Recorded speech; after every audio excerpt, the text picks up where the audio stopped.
his face. Yeah, I can barely talk too, so this one will be for you guys. Oh, that's real good podcasting there, then, bud. Yeah, He's more of he's the one line guy. my face is super numb. I'm not gonna even bother trying And to then get words out. the other kid's on PTO. The kid has not been on the podcast besides one episode for the last month and a half. So He there's came normally back for four the of us. 100th. Yeah, he came back for the 100th. Yeah. Yeah, but Coop, I'm recording whenever you want to go. Oh, good. Call this kid fucking Lincoln Park. His face is numb. If I Really? call the other kid Chester Bennington because he might be dead. Well, f- you, Craig, and welcome back to the 101st rendition of Cooped Up Conversations with Aaron, Joey, Prokop, and me, Cooper.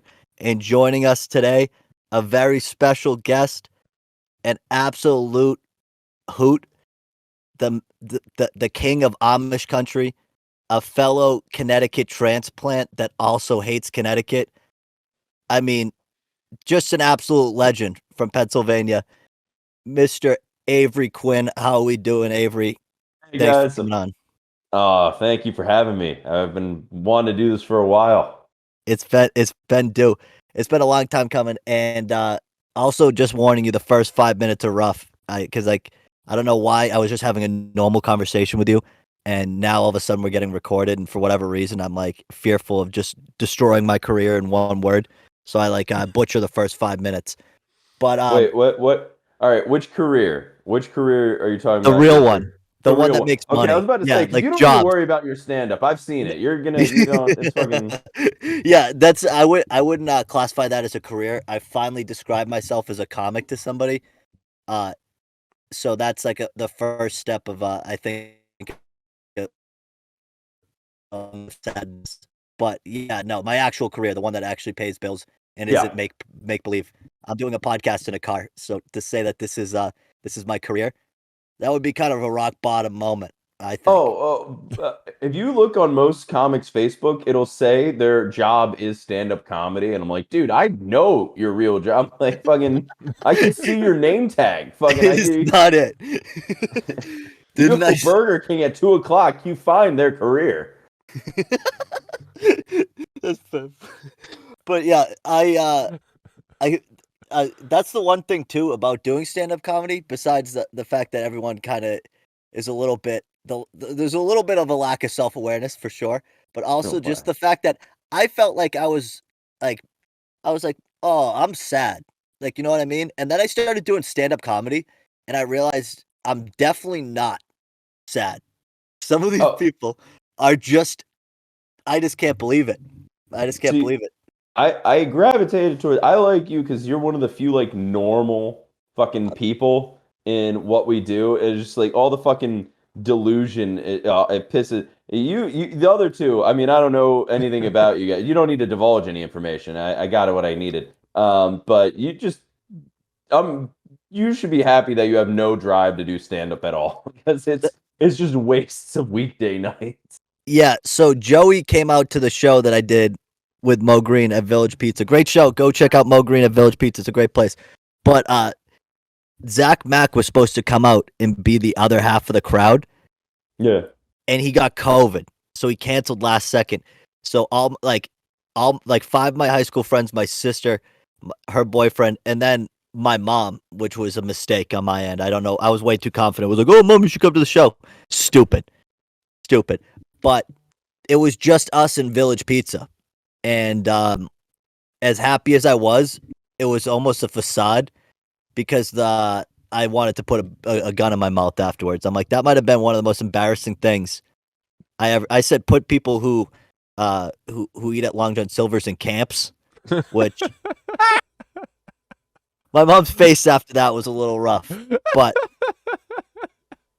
see, the thing is I sent it because I'm like, it's only my friends and then the 3 sad people from Bloomfield that are drinking beer at the bar. I'm like, no one's gonna care if I say put Long. It was also a joke, so I mean, like, it's a joke. But I felt comfortable. I don't know if I've been reworking it. I said they shouldn't own guns. I think that's a good one, especially in Massachusetts. That's about a 50% hit rate, anyways.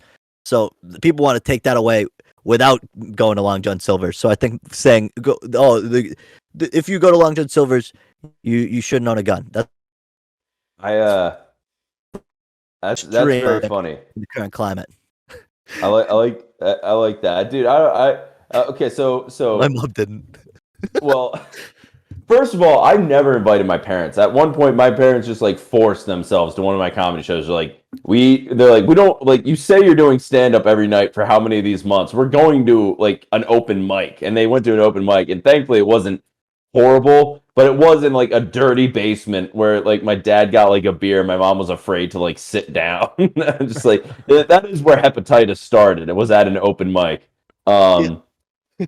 But speaking of careers and shit, I don't mean to hijack your podcast, but I do have something. Please do. So now at my point in my career, I've been recognized by just random people on the street for doing comedy 3 times. One time was in Pennsylvania.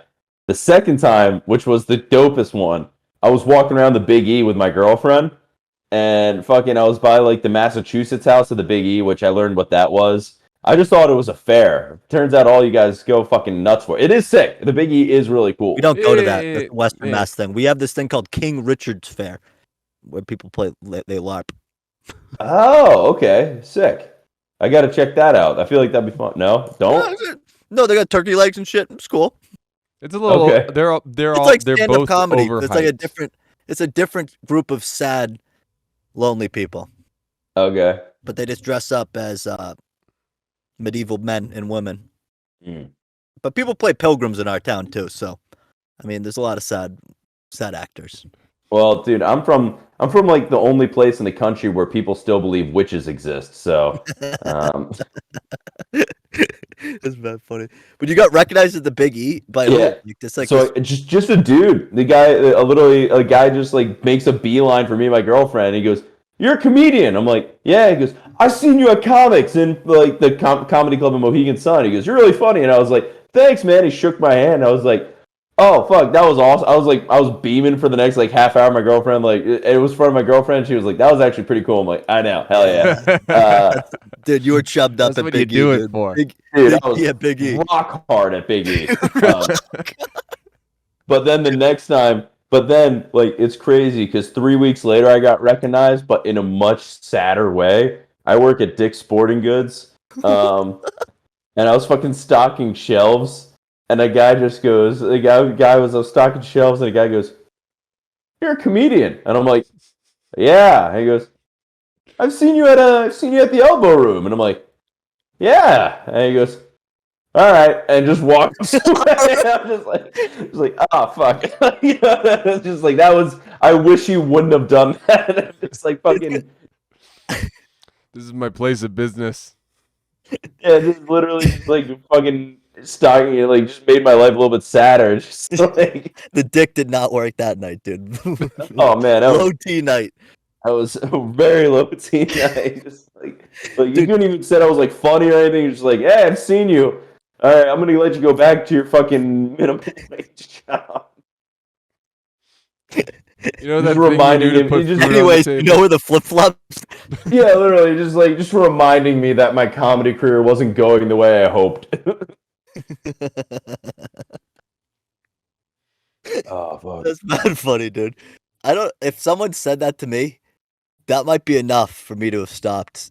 Like, to be real, like at this point, people in our town know about our podcast now. Joey's dad knows about it, and he's like not nice. Like, he's a good guy.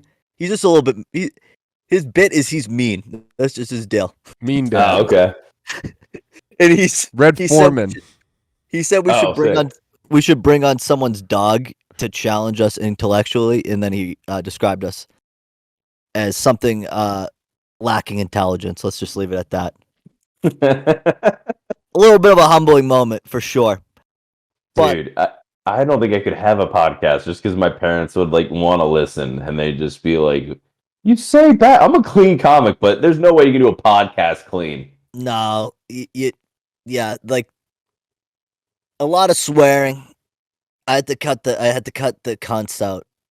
That's definitely one I need to cut out. But I we like that one. it's so hard not to use it. The language. I'm the one who edits it. One of So the most you're- embarrassing things in my life was when my parents, like, we tried to do a YouTube like channel back when I was in high school, and I made like a fucking. I just told like a 7-minute story about how I needed to shit in the river. When we went on this tubing thing down in North Conway, and it was like a 9-minute rant. I elaborated on it. I thought it was quite funny, but it wasn't funny when my dad first got the Google stick that you could plug into the TV, and he just typed my name in, and it came up on our YouTube channel. And watching the video with my parents, it was way less funny. And so I think that's why I popped my cherry with like that embarrassing thing I put on the internet with my parents. So like I think that's why I'm not that intimidated about the podcast. So you said your dad is the one that, or your dad is the mean one? No, My dad's also my dad also is a bit guy. One. But Joey's dad's like to the net. Joey's dad, like you can see it in his eyes. one? He gets like enjoyment making you uncomfortable when you walk into his house. So like is he mean to the point of like he listens to the podcast just to fucking give you shit about the podcast? Because that is next level of taking an hour out of your day. No, he just found it. Which is a little bit worse. But at the end of I think it was a pretty decent. Not actually, it was an okay episode. But we talked about how England sucks and stuff, and it was a little extreme. But Sick. That rules. That yeah, rules. but I mean, England sucks, dude. I'm still getting so many people. They're starting to comment mean stuff on the TikTok that blew up, and I'm starting to get a little bit sad. Oh yeah, the TikTok that blew up. Yeah, dude. It was the stupidest one I think I've ever made too. Like it was just dumb. I posted it on the Instagram. It got like 6 likes, but it got like 2.9 million views on TikTok. Like nuts. And there's still British people every day, about 40 of them, commenting about how stupid I am and stuff like that. And at first, I try to fight back on it. Not even I continued the bit. Like I was like, oh, have fun with no heat this winter and stuff like that. But now they're like commenting how my forehead's big. I got called a Discord mod today, which kind of did make me feel a little sad about myself. So I mean, I don't act as much anymore, but back in Pennsylvania, I used to like have I used to act in commercials and shit, and some of them were pretty cool when people be like, "Hey, I saw you on TV," but like, I'm not gonna lie, there are like half of my like acting gigs, I had my shirt off, and it wasn't because they're like, "Oh, fucking for a model." It was because I got hired as the fat guy. You learn you're fat when you audition because they're like, "We think you're good for fat guy number 2," and I'm like, I didn't realize I was that category. You, but you're the chubby guy, dude. That's your role. For a year, I was the lead in a commercial campaign for the fucking chain of gas stations in West Virginia, where I was I played an offensive lineman who like sucked at football, and like the one was a fucking video, a commercial of like me tearing off my shirt while like the whole team was spraying me with beer. And not that it matters, but it was like the one guy had face tattoos, and it just looked like a gay porn. I think you showed me this. It was fucking a riot. Yeah, and it's just like, and they're just spraying me like, yeah, and it's like it's real. I still have comic friends from back home that found that. And every year on the anniversary of it, they post it on their Facebook, and they're just like, just remembering that Avery did the gayest commercial I've ever seen. And every year, and it's like, they're like, at this point, they're like friends with my mom and like people that like I know. And every year, like a bunch of them repost it. I'm just reminding you that Avery did the gayest commercial you can. Dude, did they at least play music when they were spraying you with beer when you filmed the commercial? Like the behind the scenes, like stuff's way cringier when like the production's not there. So like how did that feel getting sprayed by beer by all those guys? Well, it's weird of like it's weird when like they do it, they cut a take because like, you know, an angle was wrong or something like that, and I'm fucking like sticky with beer, and like other guys who are like just kind of extras that just kind of did it as like they found it. And I went to school for theater, and they're like, so like, you know, what kind of work you're doing? And I'm just like dripping with beer, shirtless. And they're like, yeah, you know, I'm just trying to get my name out there, trying to hopefully get out of more commercial work and maybe hopefully find like a smaller parts on something more regular. And they're like, yeah, that's the goal. and then they fucking action, and then these guys are just like, oh, fucking beer on my face. Oh my god! That's how I How feel much like did that's you how get paid for pornos that go commercial? too. It was a series of commercials. It was 4 commercials. I think it was something like $600, $500, somewhere around there. Now that it gets retweeted every year, do you think that $500 was worth it? I just fucking. I'm a comic. I don't give a fuck, but like it is. It was when people initially found it. It was that like oh no like type of Oh, thing. You should just repost it as a TikTok and be like, "Yep, this is my work." Hire me, Fucking please. went to school for theater. Where That's did you where go to it school? led. I went to Shippensburg University. I went to a state school in PA. I mean, it was theater and journalism, so it wasn't just that. I had 2 disappointing fucking studies. It's better to double dip, though. You know what I mean? Now Oh you have yeah. now you have a way broader ability to apply for stuff. I mean, to be fair, I've gotten more paid work than anyone else in my theater program at that. Just Dude, fucking- the successful alumni, they have you in the newsletter every year. They show the beer. Yeah, they're just like successful spokesman for fucking gas station company in West Virginia. It could have been a Pornhub. They don't know. Fucking- It's probably up on there. It was So- crazy because I had to. Then after the beer was the last scene because it's like a fucking messy scene, and then I had 4 cases of beer poured on me, and then they handed me a check, and they're like, "All right, have a good one." I'm like, dude, I have to drive 4.5 hours back, or 5 hours back home. I reek of booze. If I get pulled over, there's no way anyone's gonna think I'm not absolutely hammered. Like, Yeah, The- video to the cop, and I don't know if that helped your case or not. dude, my car. I think for like about a month afterward, my car just reeked of booze. Yeah, that's like a smell that doesn't come out easily. You need to No. chill out. I had to get McDonald's drive-through like every other day for fucking like 3 weeks to get it out. That's Leave why I out did in it. the sun. Get the grease nice and cooked in. Every once in a while, when I put my car in the sun, I could still smell the million fucking Newports that my grandpa smoked in this car before I inherited it. Just every once in a while, you get that whiff, and it's a nice remembrance of the old timer. So I appreciate how many cigarettes he smoked. But anyway, Avery, you were a fellow Connecticut transplant. You were probably the old. See, the thing that I never learned when I was down in Connecticut was to stop making fun of how stupid Connecticut was every set. It never helped me out, and I never learned. But it was so hard not to make fun of that state. Have you warmed up to a little bit since I left, or are you still a hater of Connecticut? Well, the thing about Connecticut, it's close to a lot of cool things, but it itself just blows, man. I mean, it's like I work at like 4 a.m. and there's just traffic. There's a highway with it's so congested up here, and I hate every minute of being around people like that. Like, and also everyone's a dickhead. It's a terrible state. Where in Connecticut do you live again? Hartford, like right outside of Hartford. Okay. Yeah, where I was at up in Tolland was just so boring.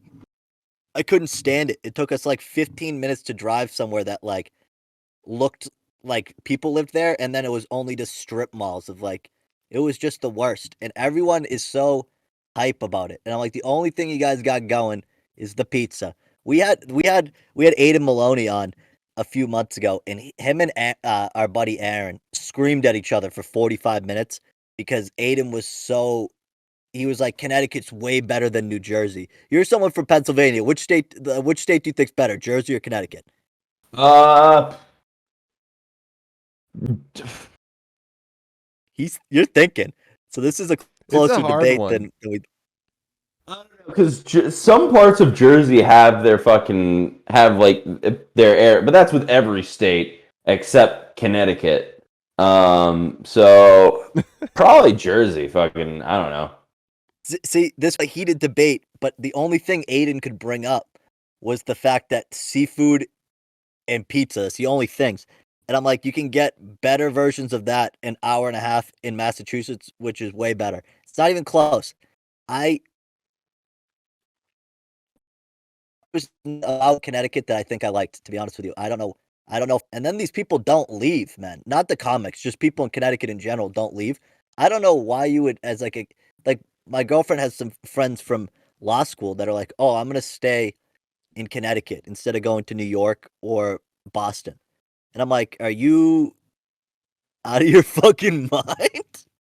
I will Why? say, I like the Northeast seafood. It's like a heartier seafood. Like I like crab and all that shit, but like fucking cod and fish and chips and like that kind of shit. That's good. That's good seafood. That's my It, shit. it's the cornbread they do the cornbread on the clams too, the corn flour, Oh, and it thickens up the clams and stuff. I'm a big clam guy, huge clam guy. Not as big of an oyster guy. Like people love oysters, right? I don't really like them. But the craziest thing still to this, like when I first came to the Nook, was being challenged to an oyster showdown by Jazzman. He's like, "Do you want to slurp them up?" I'm like, "What the fuck are you talking about?" And then they're eating oysters out there, and I'm like, "This is like a dive bar in Western Mass. Who's live like fresh raw oysters is the last thing I'd expect." And these guys were slurping them down. Now I know because Kev gets the seafood fresh and stuff. So like I would maybe eat them now. But it was the weirdest experience. I'm like, I need to, like the first few weeks of stand up, I'm like, I think everybody here is fucking with me. I thought like it just seemed so fucking ridiculous. Like the weirdest shit. Last night we had this lady. She could have been a stereotypical Boston townie. This one kid made a joke about Good Will Hunting. He's like, "Oh, that it's about a movie that it's like a movie if Boston people were smart." I think was the punchline. And it's like, haha, it's funny. This one lady turns around. She's like, "Fuck you." And he's like, "What?" He's like, "Don't talk shit about Good Will Hunting." And we all thought it was a joke. And then like the kid kept going. And she's like, "Where are you you from? You from Hingham or Pembroke, you fucking yuppie?" Screaming at this kid, saying her friend Sully from Southie would kick his ass and shit. Nuts. But this one girl goes up. She did not like this girl for whatever reason. I don't know why. So I'm outside. I go out to smoke a joint. She's standing there smoking a cigarette. And she's like, "You're classy." And I'm like, I was holding I made a joke about holding my penis. So I'm like, I don't know if I would classify myself as classy. And she starts going off about these girls talking about abortions and stuff like that. This one girl comic comes out, and this lady starts going at her because she made a joke about like some guy had a DADD plate, which is like dads against daughters dating or something. So I was like, why don't you just admit you want to fuck your daughter or something? That's it. And I was like, that's funny. This lady starts going off. She's like, you're pro cut. Might need to cut this, but she goes, "You're a fucking Jewish cunt. You fucking Jewish cunt, bitch. You don't belong in Quincy." Screaming at this girl, and I was just like, I thought the whole time she was had a bit going. She did not, like screaming obscenities at me, at this girl, and then's like looking at me like I'm gonna like back her up. And I'm glad I give off that vibe. That's the problem. We were talking last week about how like if you just looked at our podcast, we definitely like look like an alt-right pipeline kind of podcast. But I'm glad I give off that vibe to Boston townies too. I've never experienced. I don't know how you could make. First off, she's like, "What if you got molested?" And I was like, "All right, she's Irish Catholic. Clearly, her and her friend Sully got molested. Like that sucks. Like, but like maybe she got molested. That's what I told her. I'm like, maybe she got molested, lady, and that's how she deals with it. Who knows? I'm like, you can't just make assumptions. And also, you hate crime. You're like yelling. Like if you like, good thing no one was videotaping it because my face would have been right in it, and I would have looked like I was associated with this lady. I wasn't. But I was like, I felt bad. I apologized to the female comic because I didn't like really say anything besides like, hey, you kind of cut it off, like cut it out. I didn't go Mm, at this lady until the girl left because I didn't want to escalate it. But I'm like, I felt kind of bad because I'm like, I don't know how to diffuse that situation. Once she started, not trying to defend this lady, but feel like if you got molested, being horrible at stand-up comedy is the worst fucking therapy for it. I'm just saying, bad jokes, good jokes maybe, but bad jokes, I don't know. I don't know. Hey, where are you from, dude? Which Spoke up. one? Broke up. I'm so I'm from Massachusetts. Like I'm more like towards the Rhode Island border, and I Okay. live in Rhode Island now. But like we went to school together in Lowell, and Mass people all go to the city and stuff. So pretty familiar with the New England territory.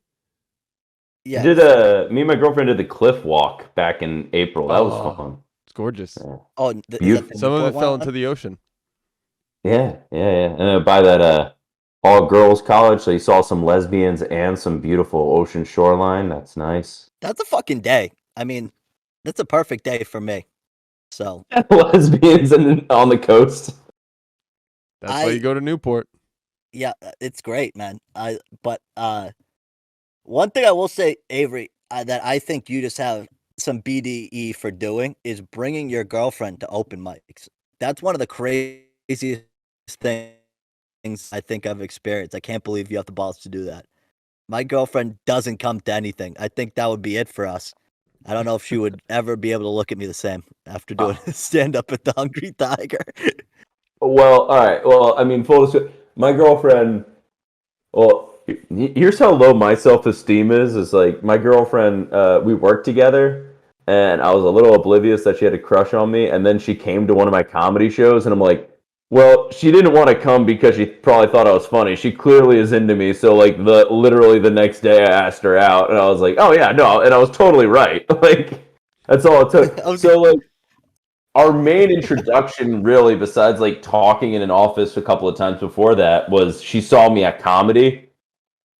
And then, to be fair, like the best open mic in the world, in my opinion, is the Harrisburg Comedy Zone. It's fucking awesome. It's a legit comedy club. They have an open mic, and they always have an audience because it's a complex. It's fucking 4 bars and a comedy club, and like a dining room part of the restaurant, and it's all attached to this giant like a hotel too. So like there's just enough people in that area that like on Thursdays when it happens, drunk people just go into the comedy club, and sometimes they heckle, but it's an audience. And she actually really enjoyed going to that because it's like fun, it's like a fucking party. It's a good time.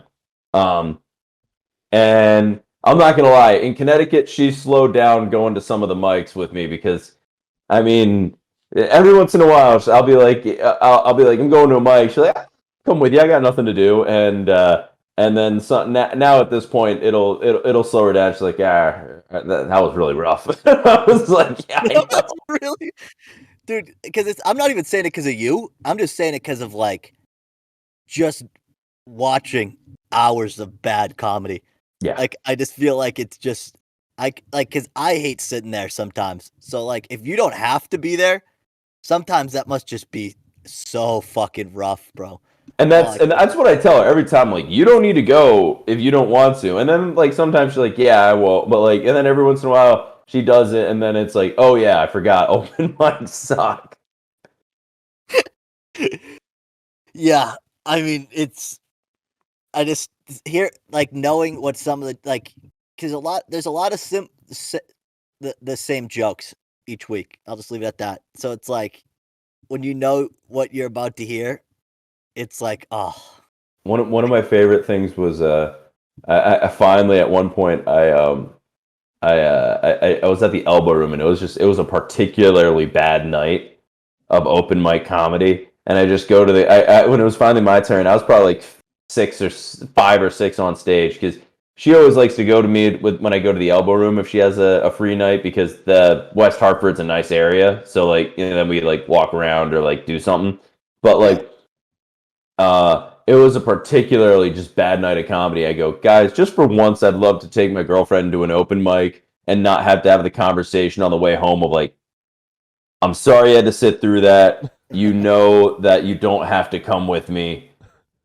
That's not what comedy actually is. And I'm like, one of these times I'd love to not have to have that conversation. And every time on the way home from this place, I have to have that conversation of, you don't need to come with me, right? Dude, that's one thing I will say about you. You're not you do fucking you speak your mind when you're up there. I fucking respect it. Because, dude, you know that especially around comics, some of them, especially if people think they did good that night, they'll probably laugh. But if someone did bad, they're gonna take that so personally. So That's oh, that's the one thing of being a transplant comic. Having spent 3 years in Pennsylvania, like I'm not gonna lie, I was a lot better at networking in PA. Like I'd fucking go to shows, not be on them, just fucking shake hands with people, like that kind of shit. Like I was pretty good at that. And then you get comfortable and everything, and I lost all patience for it coming up here. So now it's like now I'm just like a dickhead and book like there'll be bookers like, yeah, I got like he's mean. He's just like he shits on everyone, and I'm like, yeah, all right. I guess there's a reason I'm not getting booked as much as I maybe could be. But like I'm over half of that part of it, and I can't be because no one can be over it. But like, dude, there's sometimes I'm just like, fuck this, this is dude. a big game you gotta play. It is. I much mean, I don't know, schmoozing. but like also at the same time, when you get rid of that aspect of it, when you get booked and you're not like a fucking vicious networker and you get booked, it feels a lot better because I'm like, oh, they're putting me on their show because they think I'm funny. Otherwise, like, why would they? You know what I mean? No, yeah, because I don't do comedy. I come from a music background, like Oh, all fuck through. yeah, that's actually like talent. That's awesome. Yeah. But like playing in a band all through high school and going out and playing bars, when you get put on a show, because you're for the most part it's about getting people out, but like, oh, okay, I can get people out, and they see that. Or like even sometimes it's like, oh, okay, well, you guys ask all the time and you're trying to get out here, like we'll get you on a bill. Like if Mm. you're trying to get on a bill, they'll get you on a bill. So I got a question. And coming since you do music and shit.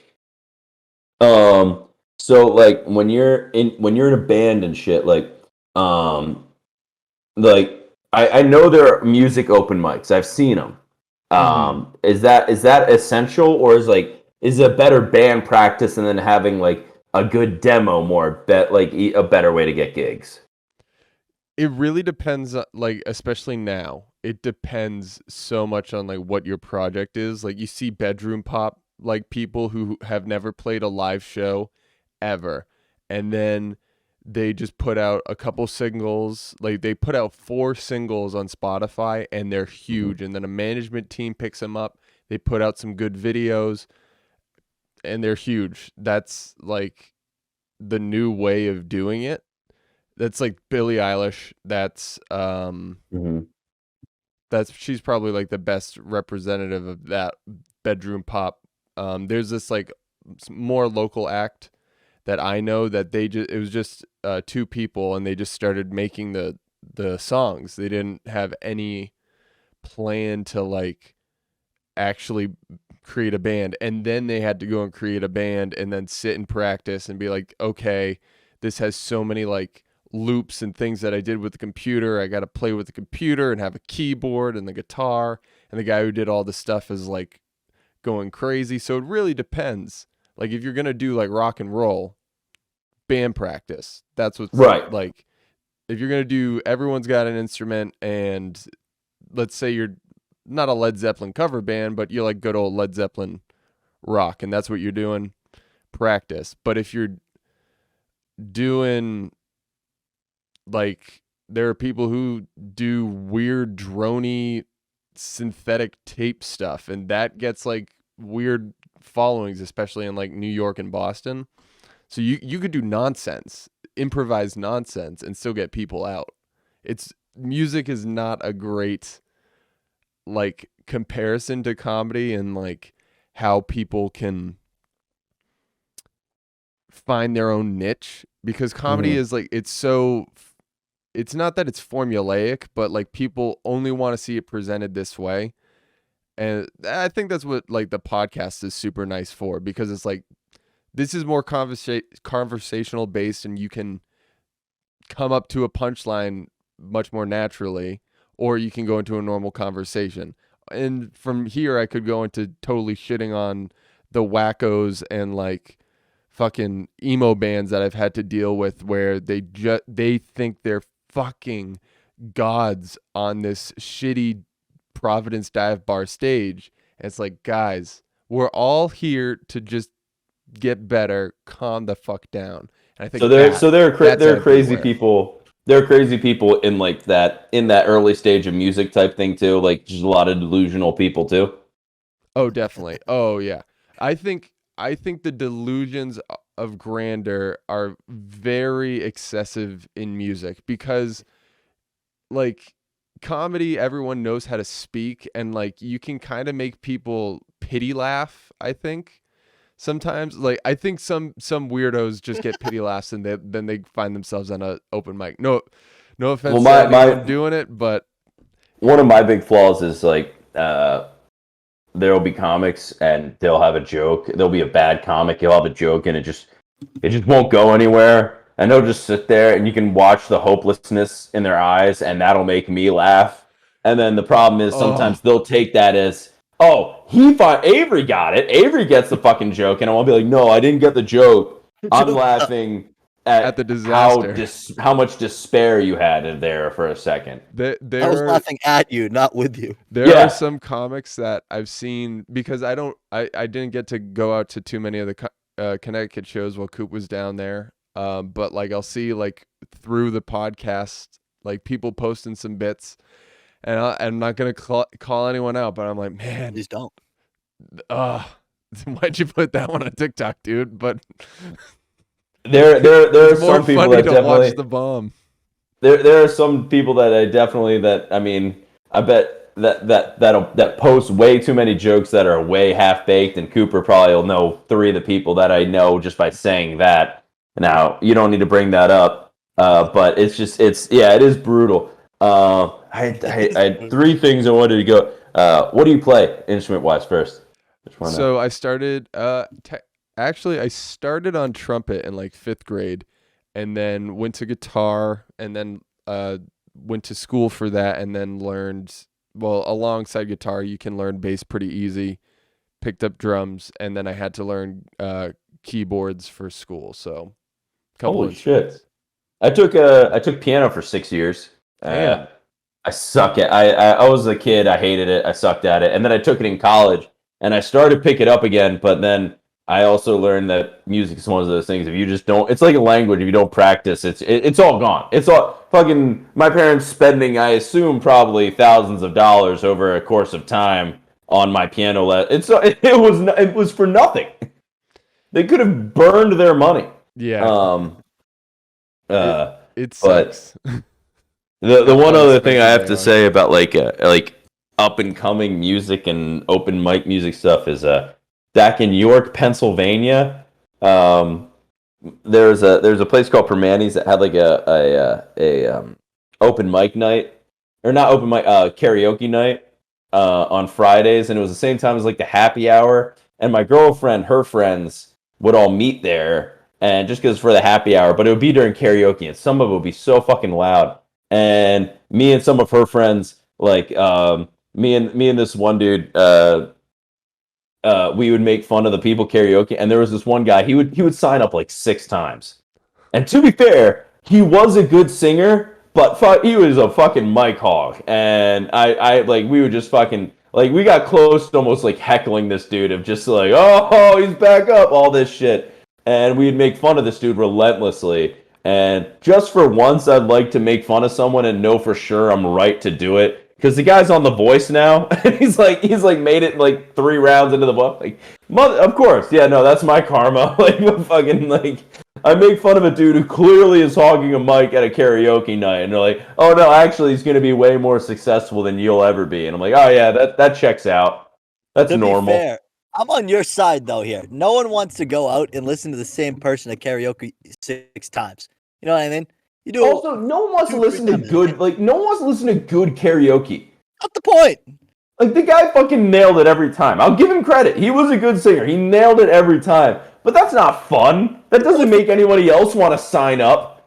No. Just fucking hearing this guy belt out perfect chords every time. That's bullshit. Dude, for real. That would literally be like someone's coming to sign up for an open mic and then literally just have it be like the heaviest hitters possible. Go before them and then be like, all right, go up, see what happens. Like you're obviously not gonna want to fucking do it. It's not gonna be as fun. You're gonna feel shitty about yourself. Oh yeah, You want to see bad people. Speaking of which, talk about fucking ruining self-esteem. Very nice guy, Marshall Brandon, very nice guy. But fucking one of Dave Chappelle's features is from Hartford. I went up to an open at Mo Green's fucking Pizza at the Village Pizza of all places. I went up, did okay. I was like, all right, some of the new stuff where he goes up for 15 minutes, like just like people congregate. Like there were people from the dining room that were moving in to watch him because the laughter was so loud, and I'm just like, I fucking need to quit. This sucks. This whole thing sucks. Don't come to a pizza shop if you're good, dude. Leave us alone. For real. Like, dude, you were just in London doing fucking stand-up for the biggest people in stand-up, and you're just like, and then you come to fucking the Village. Also, he was very nice to me. He was very nice to me, but that did destroy myself. Like that was a verge of crying drive home. I feel that one. Dude, there was someone who was like, I recognized him from like stand up and stuff before. I don't know what his name was, but he was someone who came to the Elbow Room when I like kind of first started out, and I did terrible.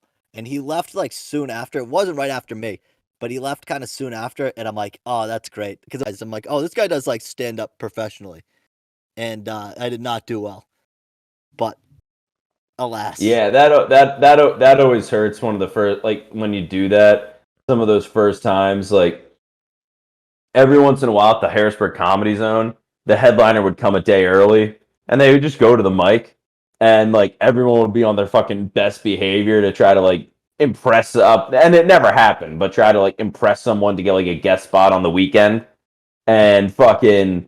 And like I remember the one time, like I know the guy, Bob Lawver, fucking hilarious comic from Florida, been on TV a couple of times, all that shit. And I was just like, I want to work on some new stuff. And then all of a sudden he comes in and he just watches me bomb my dick, like just bomb so hard. He goes, "How's it going, Avery?" And I'm like, "It's going good." And like it was like one of those things of just like, of course you always make the wrong decision. You always look back and you're like, fucking wrong decision. Or the one time I covered for a buddy of mine, Tyler Rothrock, he had to drop out of a show, and it was one of the best shows lineup wise that I've ever been on. Like half the people, like a bunch of people were on TV, and then like you listen to Matt and Shane's Secret Podcast at all, Matt and Shane? You know Lemaire? Mm-hmm. Yeah, I saw him. I saw him. Sully had him on one of his shows, I think. Yeah, headline. He's like a buddy of mine now, but it was one of the first times I was working with him, and I was just like, it was 2 shows. The first show I did good. The second show I got bombed. I bombed so hard. A guy in the back was like, "Next," and I just fucking like cried on my way. Oh. Have you hit one? I don't even care. I'll say, I've cried a couple of times on like when you bomb a big opportunity show. That there are tears sometimes on the drive. Have you hit any of those yet, Cooper? See, I haven't had a big opportunity show kind of thing. I've had a few times where I sit in complete silence for the hour ride home and like go to bed, close my eyes, and just was like, I don't know if I need to do that again. And obviously I'm not like, I don't want to quit, but it's like, because I get you need to do that, but there was like a few nights that I'm just like, that fucking was brutal. And there was one night, I'm not going to say which comic said it, but like, I didn't do great. I was like, I wrote only like new jokes, but I was like struggling writing that week. Cause like, I always try to do new stuff. Like if I know something works a few times, I write it in my notebook and I'll practice it every once in a while when I go to a new place. But like, I try to write new jokes, and I had a minute or two bit about something that was terrible.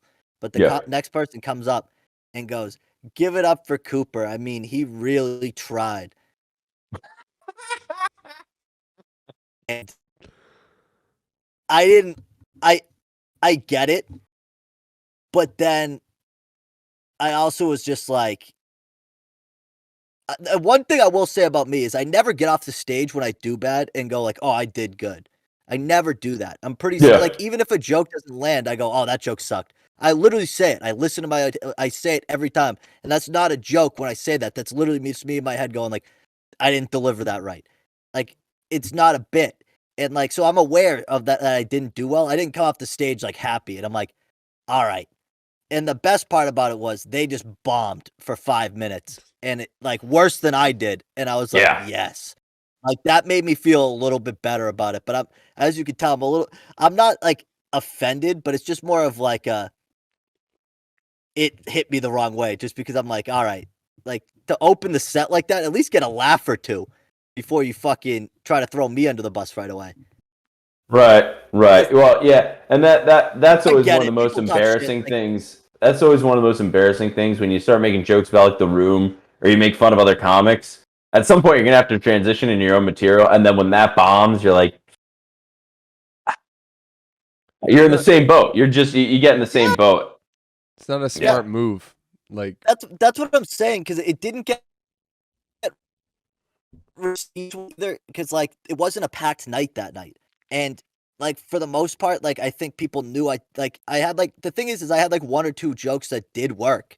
So I'm like, if it's an open mic, dude, I really don't look at it that deep. I'm not like sitting there like if that 5 minutes wasn't perfect, then I'm like my career's over. I'm like Yeah. really trying to like go and just try new shit and be comfortable not doing well. Like I'm trying to like like that's kind of just the point where I'm at mentally.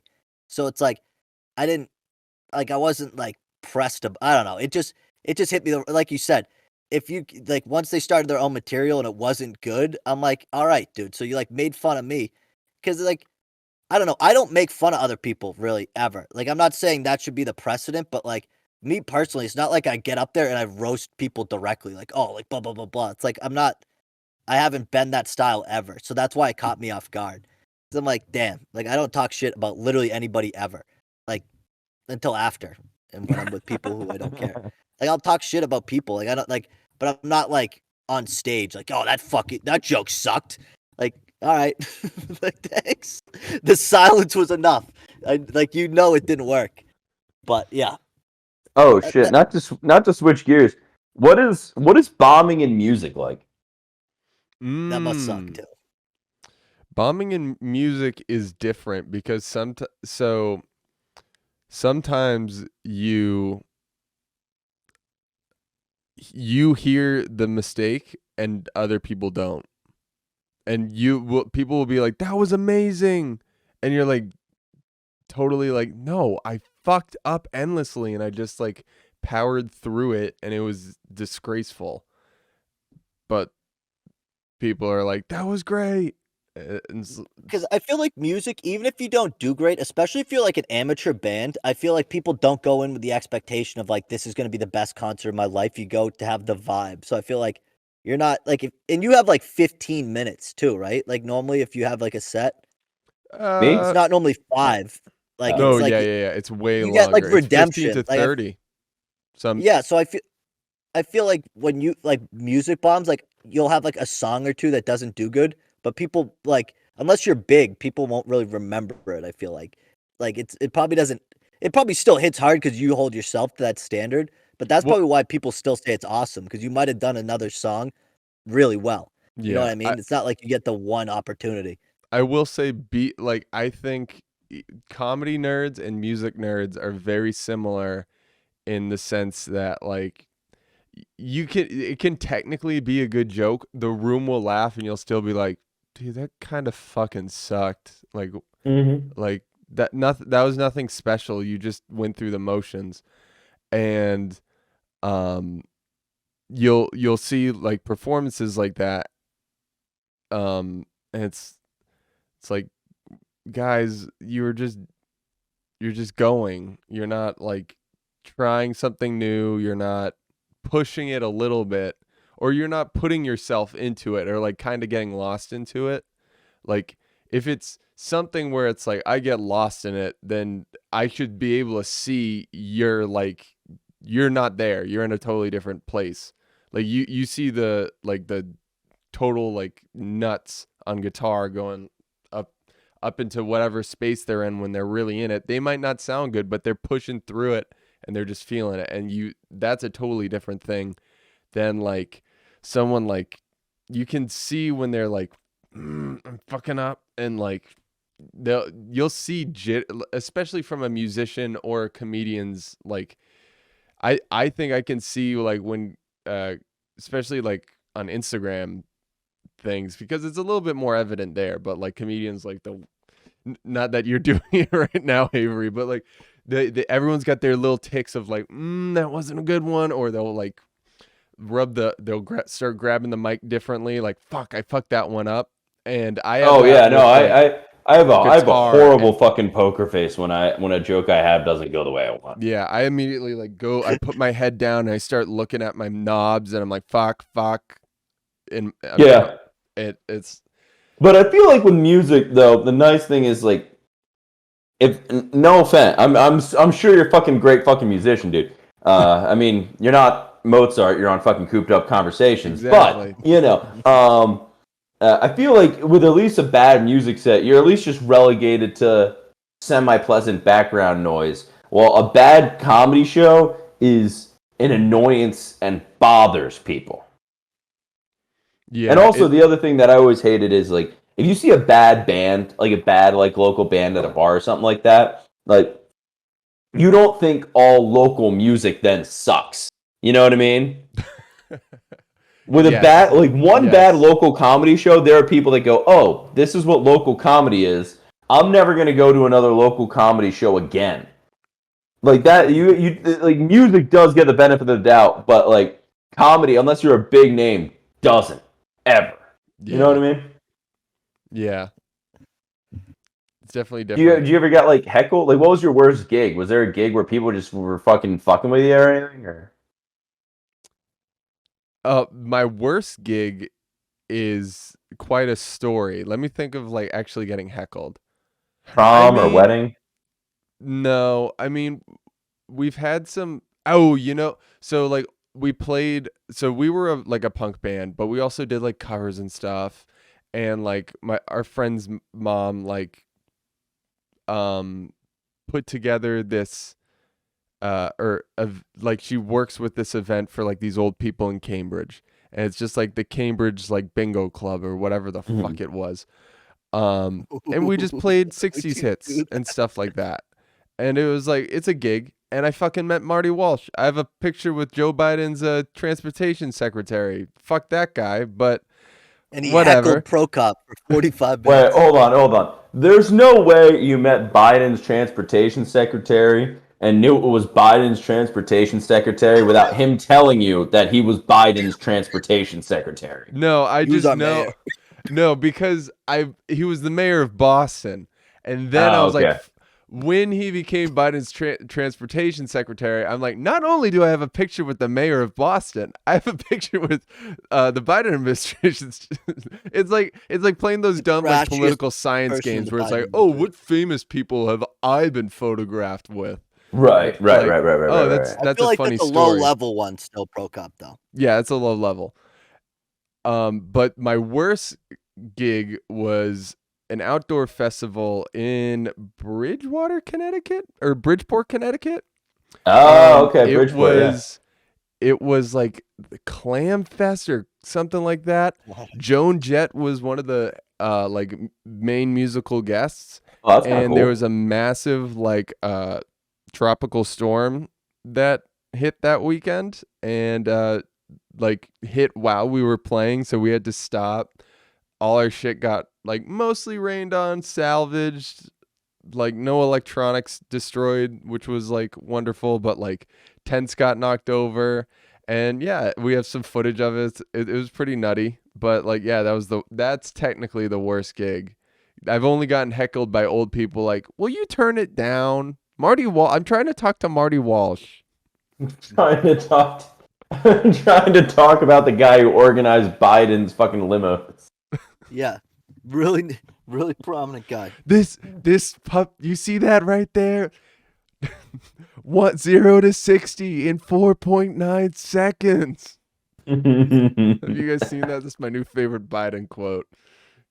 He's like driving like some EV Ford, and he's like, check this out, motherfuckers. Yeah, guys, for real. Stop the steal, am I right? You know what I mean? That's probably a predominant amount of. What are you guys doing on January 6th? You want to come hang out or what? What's Do No comment. No comment. you want to celebrate? No, but all right. So Avery, you were uh, the hills of Pennsylvania. You were a dip guy back in the day, right? You don't have to say it. Yeah. There was a point. There was a time in my life where I did Skull Coolman. Have you ever tried the Zins? Oh yeah, that was. I tried that to stop doing dip when I was at my worst. That's when I started doing that to stop doing dip, and then I got, and then they became the problem because they were easier. You know what I mean? So because cleaner. you don't have to hold a bottle. They're like you can hide it and shit, and then finally it took 2 efforts to get off. It took one where I quit, and then I was out for a couple. I'd say like maybe a month and a half, and then broke down, and then now I'm off. But yeah, dude, the Zins are bad. They're like Dude, they're so dude. At least they don't have. I think I'll get sick of the lack of flavors in Mass. But dude, on the way down to this wedding we went to in New Jersey, we stopped in Connecticut, and I got the lime ones, and it was like, oh, dude, if I had access to these, I'm glad I didn't get on them when I was in Connecticut because they're also cheap as hell, dude, compared to dip. yeah, Like that was the other $2. thing. Yeah. Like $2 with tax, it's like 4. And I'm like, oh, this is like nothing, dude. This is a coffee. It's crazy. So are you doing the 3s or the 6s? The 6s because I don't have self control. I should have done So the 3s. I don't know why I went right to 6. I have a buddy who he used to dip, and then when they got rid of Skull Cherry, went to Zin, and I'm like it was one of the first times where I saw like a mirror of like, oh, I'm really glad I quit when I did, because when I was hanging out with him most recently, I don't want to give away his he's in the South now, but when I was hanging out with him, he put in 2 6s at one time. Yeah, I can't do that. And I was just like, dude, how are you not like throwing up? And he goes, throwing up once or twice. And he goes, when I'm drunk, I put in 3 at one time. Like, Jesus Christ, dude, your teeth are going to fall out all at once. It's fucking, oh, dude. It looks like he's just sticking pieces of napkin out of his mouth at some point. Dude, I'm at the point in the addiction phase of it where I'm like, it's the denial phase. It's like when people got into the vapes, they're like, oh, it's healthier than cigarettes. And I smoke during the podcast when I'm with people, but like I'm not like smoking by myself anymore. And I'm like, I can't be sober because I don't drink by myself often. So, except my parent, dude, I told my mom to stop buying snacks, and then she bought me like blueberry down east shipyards and like these like coconut ciders. And I'm like, dude, I don't drink. You just bought me fucking 24 things of booze, 24 cans. And I have no self-control. So I'm like, oh, that looks delicious. But if it's on a Zoom, you're technically with people, so you're allowed to drink. That's the thing. That's exactly the point. It's the same thing. I'm not smoking alone in my car at my parents' driveway at 25. I'm actually smoking on Zoom.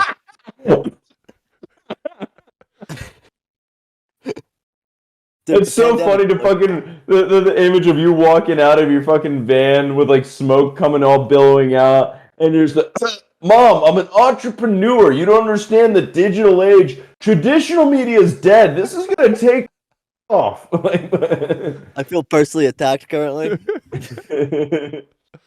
But yeah, no, that's a pretty accurate. If people are curious about what's gonna happen when I get out of the backseat of my car when we're done with this, that's about what's gonna happen. I think one of them's sitting in the kitchen because the light turned back on. And I have my window down because I got an extension cord running out here. And see, they turned the light off. I knew you were listening. That's mad funny. They thought they were being slick. The light turned off right after that. Oh man, You're that close they can hear you. well, it's so fucking quiet down here, dude. Everyone's asleep at. That's so wild. Dude. You're in your parents' drive. I'm used to being on my own for the last little bit, dude. Yeah, bro. And that's the thing. My girlfriend's up at law school at Harvard, and I'm in my parents' driveway doing a podcast. So we're on I need to get good at talking shit online before it's a problem. I need to outpace her success. So please listen and share it to the podcast. We're gonna start an OnlyFans Patreon any way we can get people to the podcast. I need to start making money from this. That's another way I relate to you, Cooper. Is we both have girlfriends that are just vastly more successful than we are. Yeah, Every fucking metric. yeah. It's I pulled up to the wedding wearing a fucking $50 Ukrainian suit that didn't fit. I need to get like a suit. I'm gonna get cologne for myself after we get back from Amsterdam. I'm gonna start doing some adult stuff.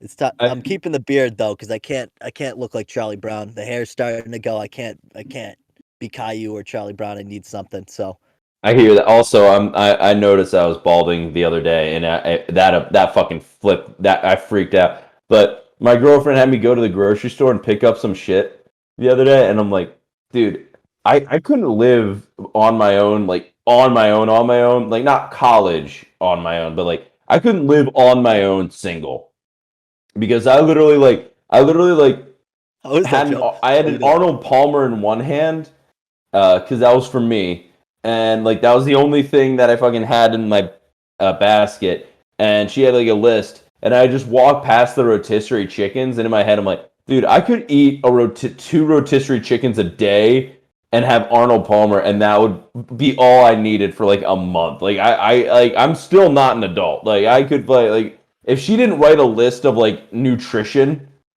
I'd be 300 pounds with just rotisserie chicken fat staining every shirt that I have. Dude, I literally would do that when I would go to the grocery store.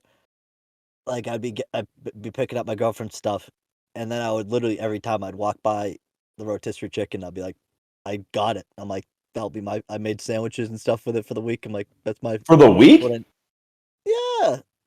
Oh, dude, at my fattest, I'd fuck up a rotisserie chicken and like 3 cans of corn in Well, one I was sitting. poor.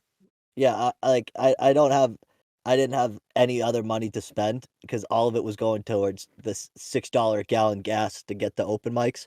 So I'm like, gotta have a little bit. It's amazing that I still gained weight, but the problem is I'd like get Pringles and shit too, and I'm like, calories are calories, and I also didn't have self control, and I'm like, oh, Pringles are good. My problem is snacking, so that's why I'm starting to track my stuff because if I'm like when I'm on else, like I don't eat a ton of like I do multivitamins now, so that's basically fruits and vegetables. But yeah, I need Dude. it. I'm the diet started since I'm this week. I started it. I'm tracking my thing, doing salads, getting back to the skinnier. I never will be skinny because I'll pass a Dairy Queen and I can't not stop.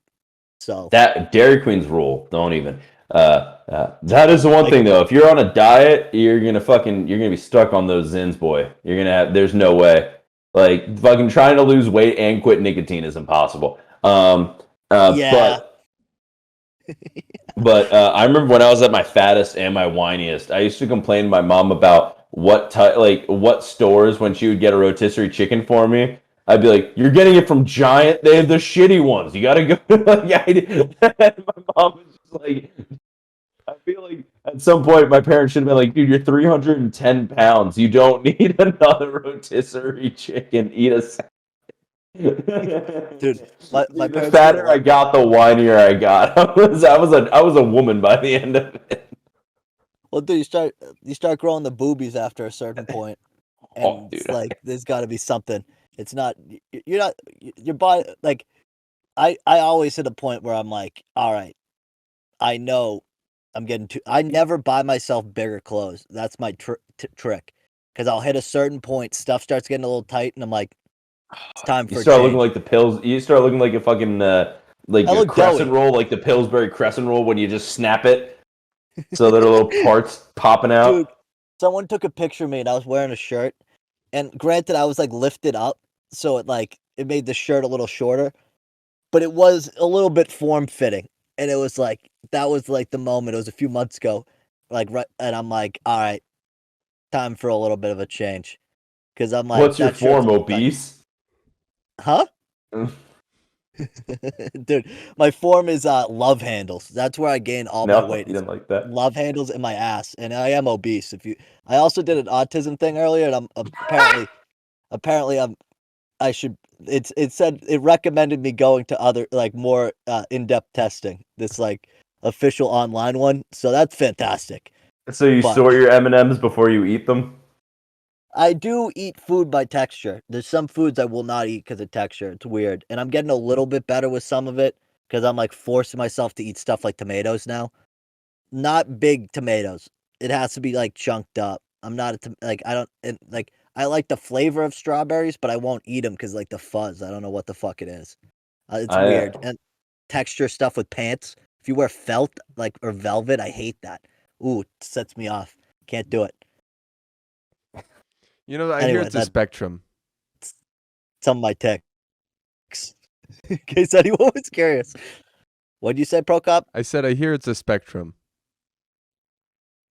Yeah, well, I'm on there, apparently. I mean, According to dude, the internet, so. I own over 70 yo-yos, so like Well, you were a yo-yo comic for a while, right? yeah, it was fucking. Dude, what would you say your prized yo-yo is? How much is it? I got a yo-yo that's like around $80.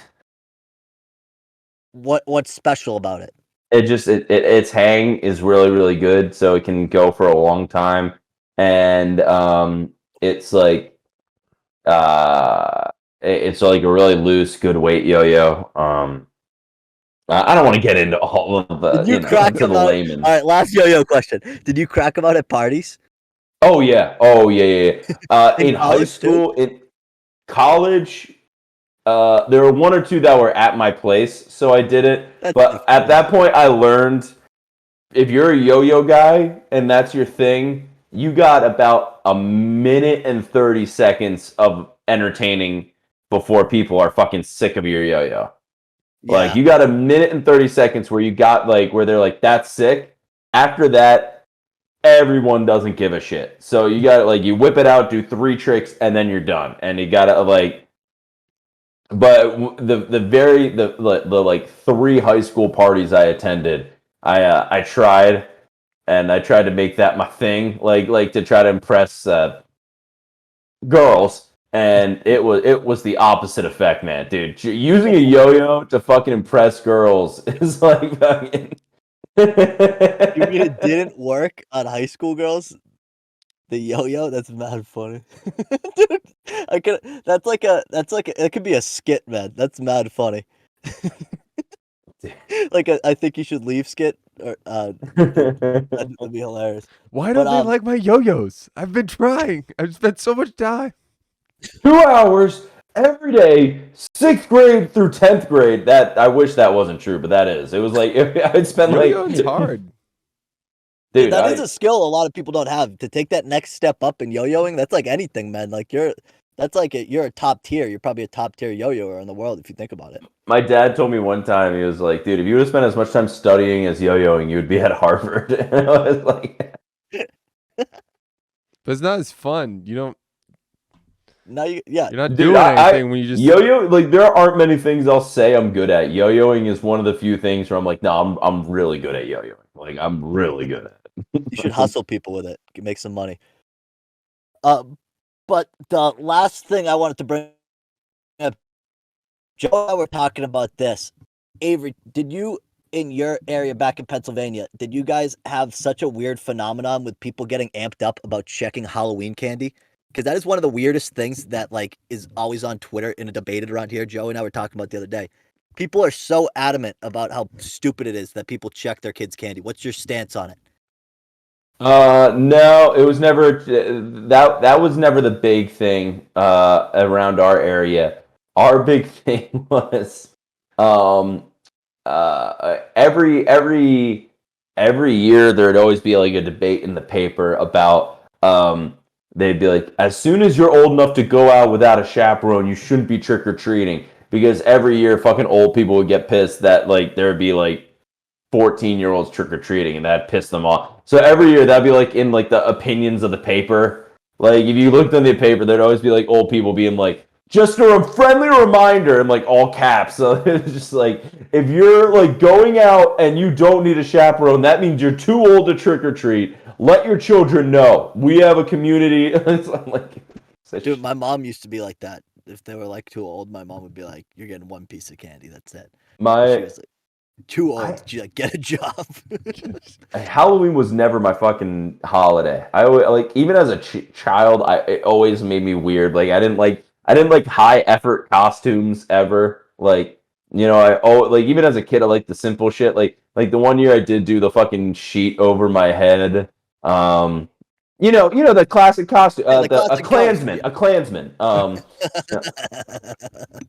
that makes sense in the area. Yeah. I got the traffic cone. I got the sheet. No, I I got did the two ghost. sticks. I put them together, lit it on fire. I'll stop. Actually, Woke up the funny man on that a podcast. clarification: I was a ghost. I was a ghost. Ghost. It was No. a bit, everybody.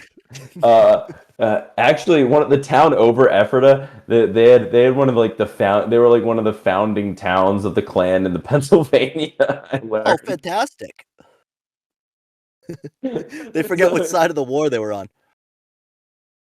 Not Dude, funny. that is the weird thing. You go to southeast Pennsylvania, it's all Confederate flags. And I'm like, dude, we were the Union. We were one of the main states of the Union. Yeah, Fucking dude. Even in like Connecticut, dude, there was somebody who lived by us who had it, like a huge one on his truck. I'm like, are you a fucking moron? Well, Like, I don't know. we get them all the way At up that to point, New it's Hampshire. not like you can't argue Southern pride at that point because you're not from the South. So Coop, it's we like, get them all the way up to New Hampshire. I don't know. no, I Like, know, but those they're- people are snow hicks. They almost probably were on the other side. dude, there's a great there's a Yeah. there's an old show called the Dana Carvey Show, and they had this one sketch. It was called Skinheads from Maine, and it was like these two like real like low energy guys. They're like thinking about going down south. Gonna try to find a roundup. Well, they're like real casual, but they talk about hating the Jews. It was like really funny. It's really funny because like Maine's the least diverse state, so no one should be racist up there. If you ask me, like what I like how are you that's really racist against? lobsters. Yeah, Lower second class of people are lobsters. you dude, don't like the black bears up there, dude. my That's what it school, is. my high school, when I was in like 6th or 7th grade, my high school was like had national news because like there was a big fight that broke out because a couple of kids drove onto the school and they had like Confederate flags in the back of their truck, and like they got in like a fist fight with other kids and stuff, and it made like news all like for like I can't remember if it did make national news, but it was big news around Pennsylvania. Like race war happens in limits, and my dad's like, I remember It's a Race bad war. look. it's a real bad. And then the Terrible next time PR. they made like big news was the prom. One of the gifts was a shot glass, and they're encouraging kids to drink. That one got us on Fox News. That's also a bad look. Dude, Warwick High School in the early or the late 2000s, early 2010. Their PR, none of it was good. It was all mostly bad PR. Um, dude, their marketing team was pissed, dude. Whoever was in charge of that for the small town was livid. And then my year of football, there was a scandal because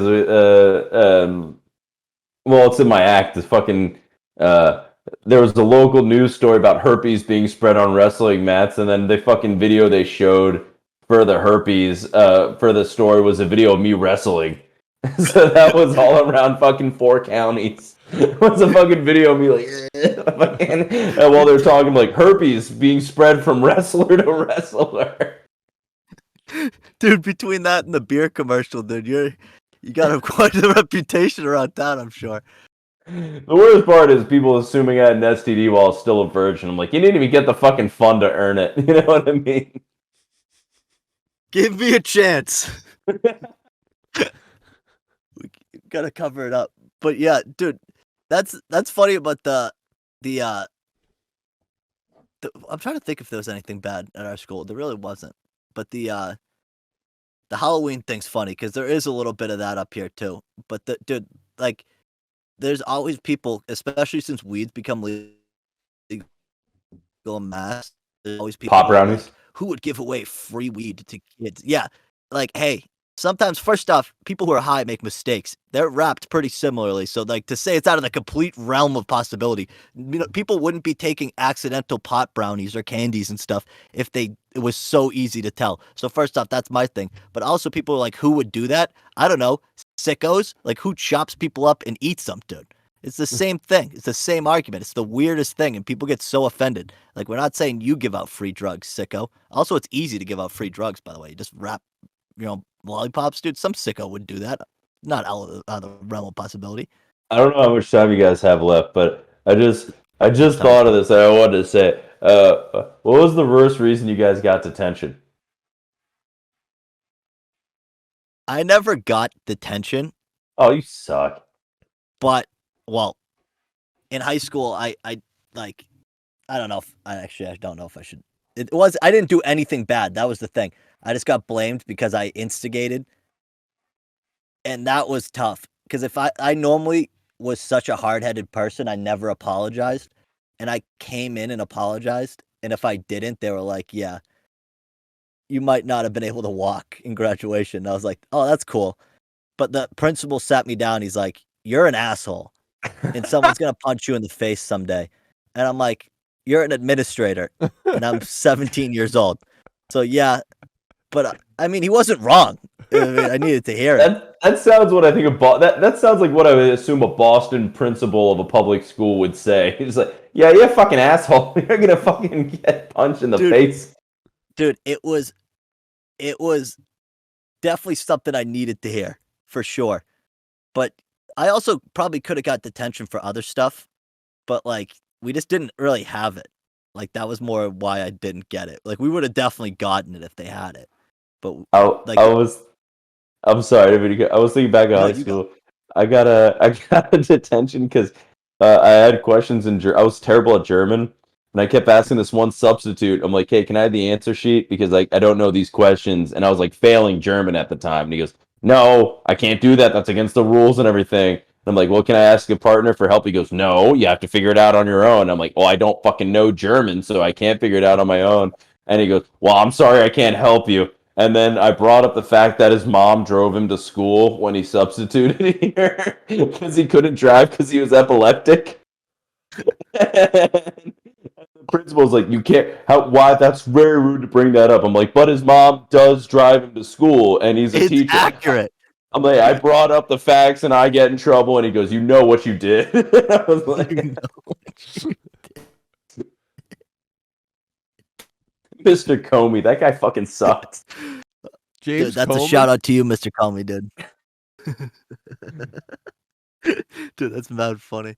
I mean, dude, you weren't factually inaccurate. So I mean, like, I feel like you shouldn't get detention is a step. How long was detention? Like an hour? Yeah. So unless they made you do the detention, I always parsed it out because you could do an hour detention or you could do half-hour detention before school, which meant you have to wake up early. But in some cases, if you did the before school detention and they just didn't feel like emailing your parents wouldn't find out, which was like the real thing. So every time I always tried to do the before school, but a couple times I got after school detention. Dude, the worst. The thing is that we didn't get detention. What we would get was the phone call, like over minor things. Like I got caught reading a book for another class in a class, and they brought me to the principal and called my parents. So I knew when I was getting home, I'm like, they're gonna hear the voicemail. Like the worst was when they would wait till like 7 or 8 at night, like after dinner. Oh, I would be fuck sitting up in my them. room That and is I'd hear the phone. awful. It happened to me like multiple times for like not even major things, but like the teacher was just the fucking worst. Like did not like me. So she would call home all the time. And it was the worst, dude. The worst. Because I would hear it and then you'd hear the way your name gets called. when it's not a good call, and you can tell by the You're, voice. you're just finishing up a meatloaf, and you fucking hear a ring, and then your dad's Oh. like, you watch your dad's smile fade. Oh, that's gotta suck, Dude. The worst was when you were upstairs and you heard their the public relations voice come on, and you're like, "Oh, that's not a good call." And it was never for my sister too, so every time there was a call, it was for me, and I was like, "Oh, this isn't good." I would like dread it because like it's coming too. Like they wouldn't explicitly say it, but you're like, "Oh no, I did this today." I got kicked out of music class every week, and it got to the point where they just started calling every like Thursday and just be like, "Hey, just letting you know." You said you were a good kid. I was a good kid. I liked the cowbell. If anything, the teacher kind of like really kind of like tried to crush my creative soul. I was just feeling out the song, and I guess I was bringing too much cowbell. And Mr. Wang kicked me out every week. Mr. Wang. See, like I said, we would have gotten detention, but we just didn't have it. That was like more of the reason I never got it. All right, this one wasn't me. Real quick, I know I have to pee really bad, so but this one wasn't me. But I had you said music teacher just remind me of this. When I was in school, we had a very very large chorus teacher, like very large, like think of large and then think of double it. And she was our study hall teacher, and she had her own back office. So she would sit in her back office, and we would goof off, and she'd always threaten to come out, and we knew she was never going to get up to come out. And then it got so bad to the point where one kid brought an RC car, drove it around, and parked it right in front of her doorway, and just left it there. And then as soon as she started to get up, because it was slow for her to get up, he drove it away and parked. It's bad. That's a bad thing to do. That's a very bad thing to do, and that's wrong. But that was, dude, as a freshman, there was nothing funny. There was nothing. I'm just baiting the whole time, just a piece of bait out there for like 10 minutes. Oh, dude, that's the thing, dude. The bits back then were just like unmatched. Also, like, dude, you 15-year-old boys, that's evil. That's pure evil. Yeah, it's not great. But That's you said you had to masculinity. You said you had to pee. I can start the wrap up if you want to like pee, and then you can plug your stuff and stuff at the end. Because Pro Cup, what are we at, like an hour and a half? All right, sick. Well, anyways, it was. He'll be back in a second. We'll plug all his stuff, but it was great having the minder Joey on. The only reason he was here was just making sure we didn't say anything that would potentially get us kicked off TikTok again. Oh, I've been here. I've been listening. No, I know you've been listening. He's been taking notes. We're making sure that everything is up to TikTok snuff because we are so close from getting kicked off because I make fun. I don't even say anything bad. Apparently, if you just like even slightly make a joke, I don't know. Again, I always normally punch up, but anyway, It might just be my phone, but you look crazy right now. Like your camera. It's the light. Yeah, it looked kind of like a Star Wars character, like Sith Lord. I need the bright lighting like D on Always Sunny, but more light.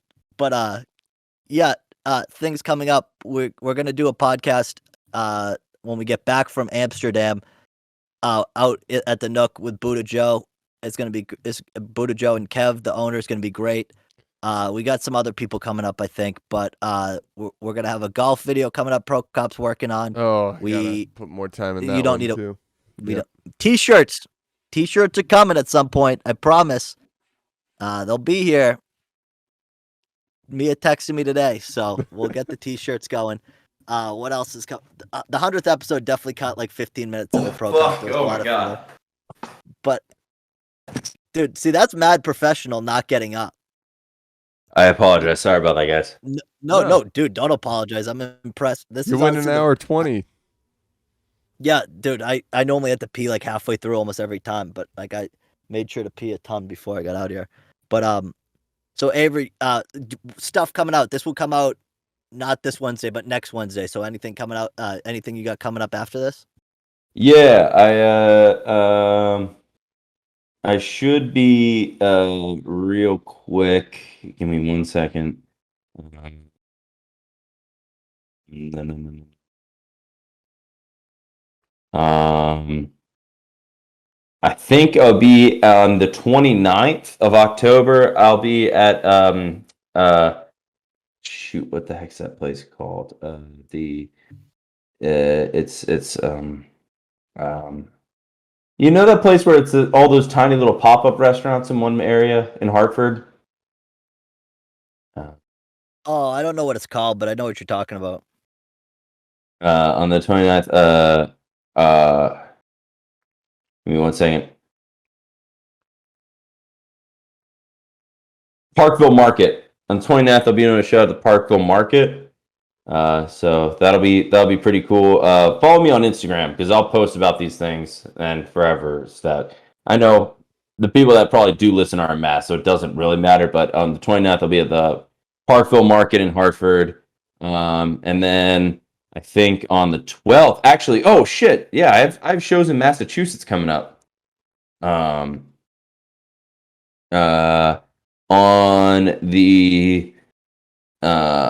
November 12th, I'll be at Bright Ideas Brewing in North Adams, Massachusetts. Dude, North Adams, dude, fucking what a place. I went to school there for a semester, and I'm like, get me the fuck out of here.